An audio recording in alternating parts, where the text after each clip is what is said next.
On the 29th of July 1991, principal photography on his first film, Reservoir Dogs, began. After years of waiting, today was the day Quentin Tarantino finally became a director. But was it? Or had that day in fact come years earlier? Cut to 1984, Tarantino is working at Video Archives, a video rental store in Manhattan Beach, California. Tarantino would spend all day watching and talking about movies with customers. He immersed himself in the world of cinema, watching the same film multiple times, scrutinising the camera shots, analysing the narrative structure, and picking apart what made its dialogue sing. He was like the star of the store. Well, Lance if you was needed the star of the store too. Well, yeah, but he didn't know as much as you did. I know more about Italian exploitation films and TNA movies. A customer would come into the store and it could ask me maybe an obscure film, and I might be able to tell the year it was directed, who directed it, and maybe who the leads were. And Quentin would go on to tell you who the supporting cast was, who the DP was, and probably do a couple of scenes from the film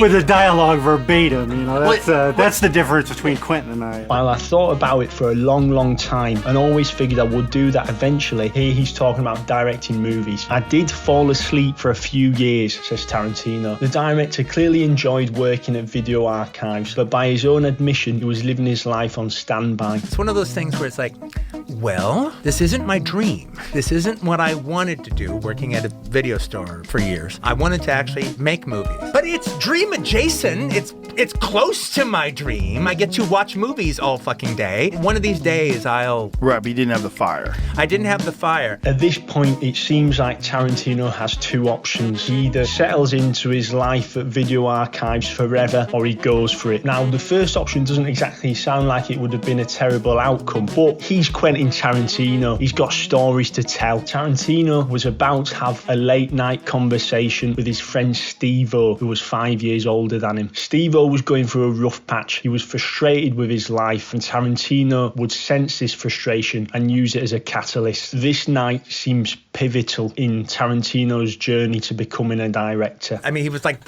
one of the funniest guys I ever knew, and he was this stoner dude. And all of a sudden, he's like angry about things. And now he's not quite as funny, and now he's got this issue. And there's this one night that he's kind of disgusted with his life, and he starts ranting. You know, Quentin, you think that we're this really great team, we're this really great crew. Well, we are. At that time of your 20s, we're like your group of friends or your family. Quentin, at 20, I worked at South Bay Cinemas, and I hung out with a bunch of guys just like you. Then I worked at Miller's Outpost and hung out with a bunch of guys just like you, and we did everything just like we do. Then I worked at Leisure Pizza for 4 years with a bunch of guys just like you.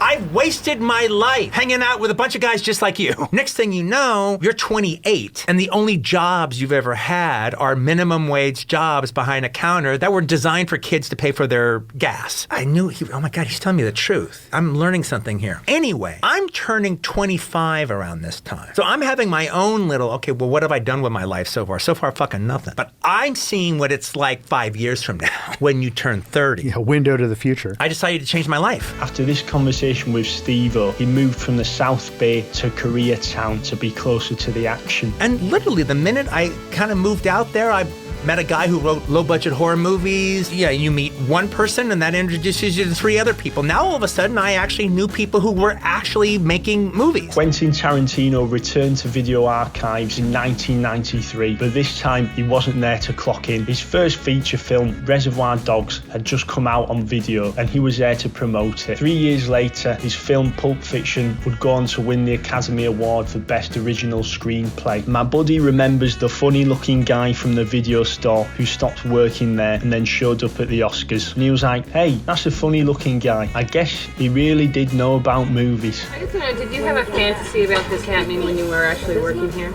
Well, it wasn't a fantasy, it was a goal.